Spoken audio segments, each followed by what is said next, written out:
Hello, and welcome to Social Workers Rise, where we inspire social workers to connect, expand their knowledge, and change more lives than they ever thought possible.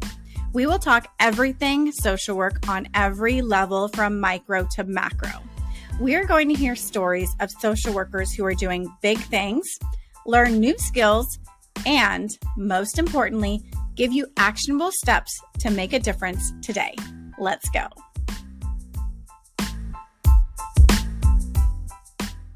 And welcome to another episode of Social Workers Rise. It is your host, Catherine here. So today we're going to be talking about a hot topic, money in social work. So what are going to be the highest paying social work jobs? This is not as simple and cut and dry as it sounds because there's so many different factors that are going to influence the pay that you get. One, if you are a licensed clinical social worker, that is going to be what you need. So fight me on this. If you are looking for a social work specific job, you have to be licensed. So if you don't want to get your license, just tune out right now. I will tell you. I will say that you don't have to have a license to make money with your social work degree, right? But you will probably have to get creative in how you do that. Are you starting your own business? Are you consulting? Are you working with other organizations? So today we're talking about just some specific job titles that I have found doing a lot of research on the internet, talking with other social workers, and just being out there in the social work field. These are going to be generally the jobs that are going to make the most money. Additionally, I found an article from ZipRecruiter called The 25 of the Highest Paying Social Work Jobs in 2024. So these salaries to me sound very low, but also I am in California. So states like California and New York, they're going to have higher pay rates than other states around the country. So I'm assuming that this article is kind of a general, maybe average salary that you can expect. So with all that said, I want to pause and let you know first who I am. So I'm Catherine Moore. I am a licensed clinical social worker based out of California. I've been social working since 2009, and I created the Social Workers Rise podcast in 2020 from a place of really frustration with the field, that I kept getting these toxic narratives and these messages that I shouldn't expect to make a lot as a social worker, and I should just expect to be burnt out. I was hearing all sorts of messages from professors, from the industry, from just other colleagues, that we're in this for the outcome and not the income. I hate this saying because, yes, obviously we want to help people. We got a degree in how to help people. But at the same time, them student loans are expensive. It is expensive to live in California. It's expensive to live in general, right? So while yes, we do want to have impact, we also must have the income to be able to support ourselves, to pay our own bills, so that we're not running into our clients at the food line. Come on. So we have to have the income. And that is why I'm giving you this information, because we don't talk about salaries enough within social work. There is nothing wrong with making money, right? I used to think that if I made money, I was somehow harming my clients. And this sounds super delusional when I say it out loud. I know this, but it's true. And I had this stereotype around people who demanded money, who, were negotiating salaries. I'm like, gosh, how greedy, right? Well, that's not true at all, because the money that I make has zero impact on the money that my clients make or their earning potential, right? If I'm making $100,000 a year or $30,000 a year, this doesn't impact my clients at all, right? Because the organizations that we are with, they have the salaries. They have the salaries to pay. some organizations, and we'll kind of get into that, right? But some of these organizations, they have the money to pay, and they are actually expecting you to negotiate, or they're hoping you don't. They're hoping that you don't know how to negotiate. And I did a whole podcast episode on how to negotiate. So, with that said, let's hop into this, shall we? And this is going to be general overview of the jobs that have come up on the internet that show as the highest paying. This is going to differ based on your experience, based on if you have a master's degree, and based on if you are a licensed clinical social worker. Because with a lot of these, they do require that LCSW. And again, you can make money outside of it, but this is what this episode is focusing on. All right. So, first off, we'll start with the clinical social worker. So, according to ZipRecruiter, they're saying a clinical social worker can expect to make anywhere between $72,000 to $112,000 per year. And this is going to be for you if you have your license and you're working with folks who have mental illness, addiction, substance abuse, domestic violence, by providing therapy in a clinical environment. And I can definitely attest to that. This salary range sounds on par with what I've seen, right? So as a LCSW, if you're providing therapy to clients, and I talked about this in previous episode, is that generally what I'm seeing is anywhere between $35 an hour up to $90 an hour and more if you are taking private pay for your therapy services, right? So that's going to be, and I've seen private pay therapists charge about $250 an hour, but I've seen more, I've seen less. So there's just a really big range there if you're going to be doing private practice, private therapy. The other jobs, right, that we can go into are going to be a medical social worker or a psychiatric social workers. And these will bring you anywhere, about 60 to 90, 97,000 per year.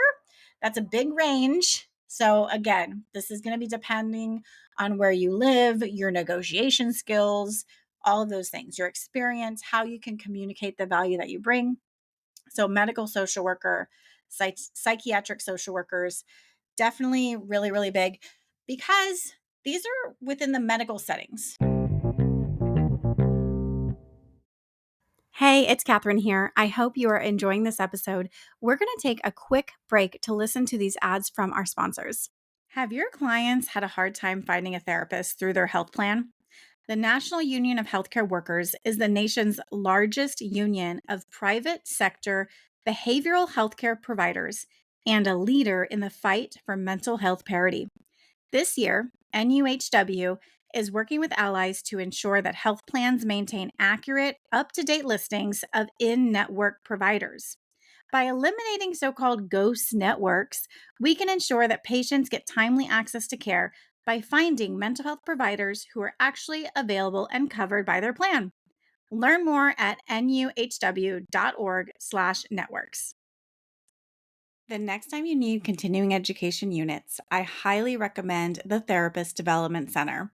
When I started this podcast, I reached out to the founder, Amanda Rowan, to see if she was interested in being a sponsor. And she jumped at the chance to support her fellow social worker. TDC has helped more than 100,000 social workers pass their licensing exam, including myself. I love that TDC CE courses are engaging and relevant. Amanda and her experts give us clear and practical clinical skills that we can immediately apply to our work.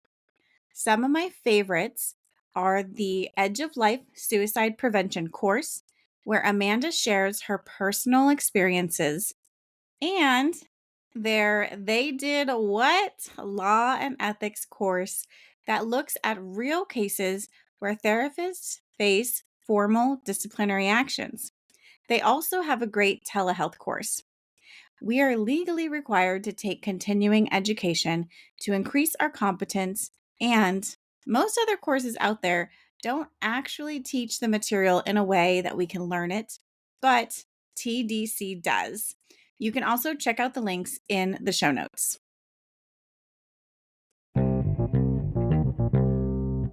So, anytime that we're looking at medical employers, they're typically going to have a lot more money and they're paying you to make sure that their patients are being safe in the community and that they're not going to come back, right? So, insurance agencies also, they want you to help stabilize the patients so that they're not using hospital services, so that they avoid crisis. So, these large medical systems know that if they pay you to make sure there's resources in place, that the client is safe, that they don't need extra care, they don't need a nurse at home, that they don't have to be going back and forth to the hospital, that's going to save them a ton of money.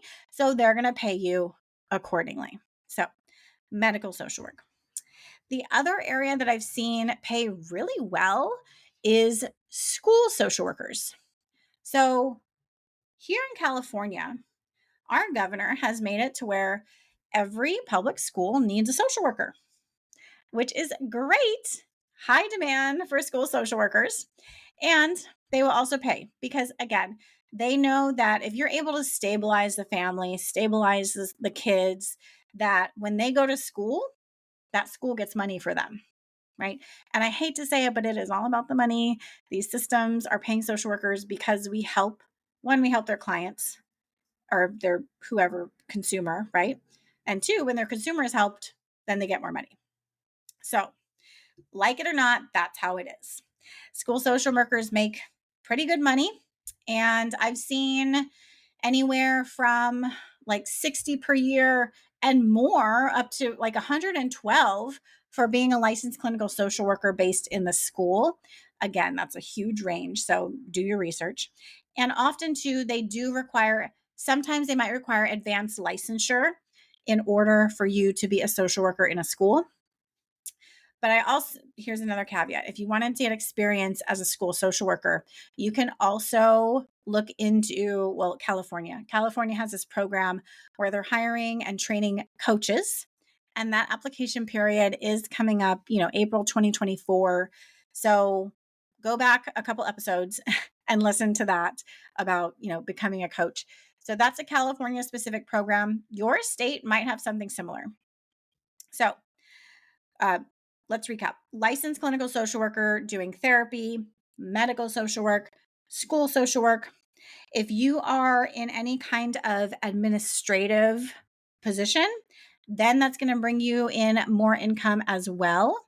So if you are, say, a director, you can expect to bring in anywhere, according to ZipRecruiter, between 71,000 and 116,000 per year.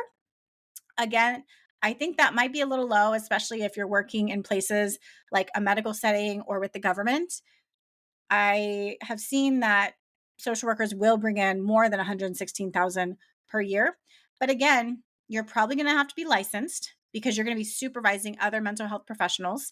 And being a director, you have to put in your years, right? It takes time to become a director. You're not going to come right out of grad school and plop into a leadership role. So being a director definitely takes time, but there are social workers who make a really good living in these leadership roles. And some of the places that you could work, for example, like rehabilitation centers, long-term care facilities, mental health care facilities, hospitals, nursing homes, schools, right? So any place in leadership in social work is probably going to give you a substantial salary. And lastly, within the social work field, right? Once you have experiences in these areas, you could also look into travel social work. So, travel social work, I think, is really cool. And we did a whole episode on what this looks like. So, go ahead and scroll back to travel social work.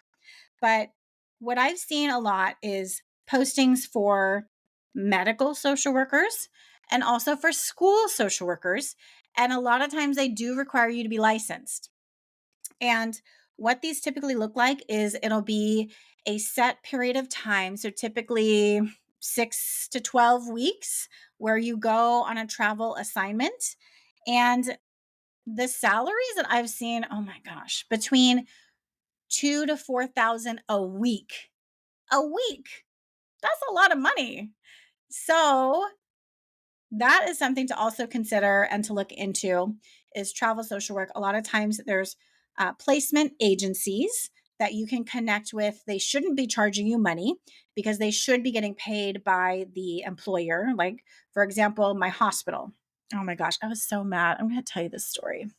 I was working at this hospital and I asked for a raise, right? Because, I'm me and they were underpaying me. And I said, I want a $10 per hour raise, which was on par with what other medical hospital social workers were making in my area at that time. And they told me no. I said, okay, well, I got to go because I'm not going to stay in a place that I'm undervalued and I'm not being compensated for the value that I bring, right? And later on, get this, I heard that they hired a travel social worker to fill my position at $100 an hour. I was like, what? And y'all couldn't give me 10 extra dollars? I'm obviously still bitter about this. But my point being is that travel social workers can make a lot of freaking money.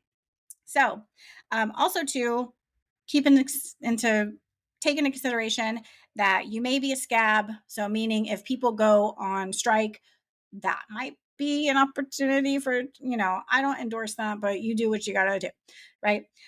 Also, too, they might be sending you to remote places. A lot of these places are very available where, rural areas where they don't have a large social workforce, but you can specify the states that you want to go to or, the areas that you're interested in.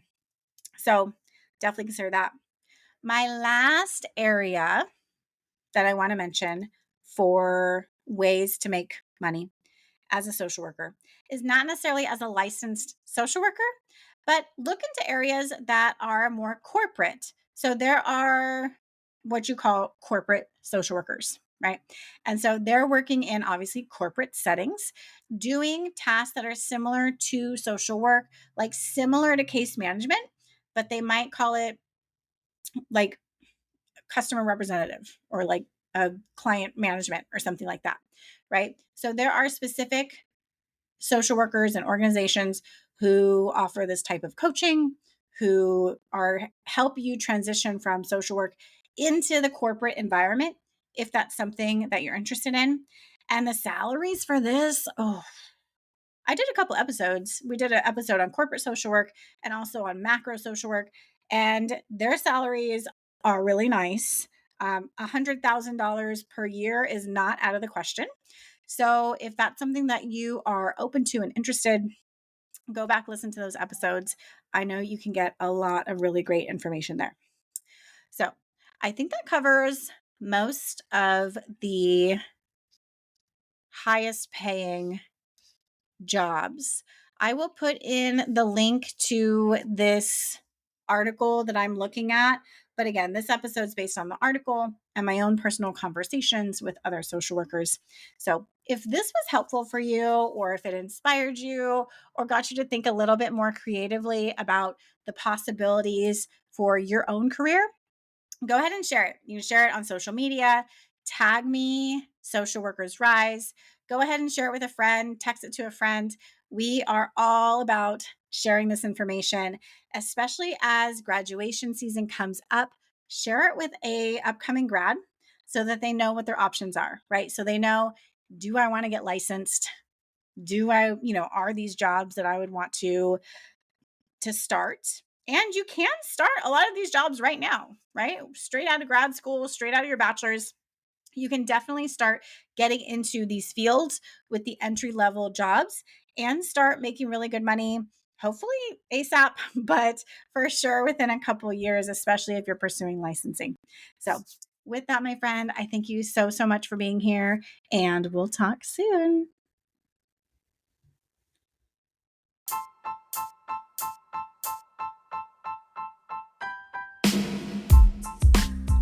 Thank you for listening to another episode of Social Workers Rise. If you love this episode, be sure to subscribe and text this episode to a friend. If you want more, there are a few ways we can get to know each other and work together. First, definitely subscribe to the Friday Resource email list. The link is in the show notes. And that's where you can learn more about the courses I offer, including Clinical Essentials for the Future Therapist and the Pulse Basics for Medical Social Workers. I'll also be sending out occasional tips and resources and other happenings within the social work industry. And for all your clinical supervision needs, be sure to visit risedirectory.com. This is a national directory of clinical supervisors for social workers, and we also provide free resources that you can use within your own clinical supervision. Lastly, if you have more individualized needs, I do offer coaching, individual consultations, and am available for public speaking engagements for social workers and change makers. Lastly, the boring legal stuff, but very important. The information in this podcast is not meant to be a supplement for therapy, professional advice, or clinical supervision. This content is provided as is solely for informational purposes. It is not legal, health, or safety advice. I am not advising you as a therapist. Organizations should engage their own experts to ensure any adopted measures are compliant with applicable laws and standards in their jurisdictions. The opinions expressed by individuals or organizations are their own and do not reflect the views or opinions of Social Workers Rise or Catherine Moore. References to specific products or organizations do not constitute any endorsement or recommendations by Social Workers Rise.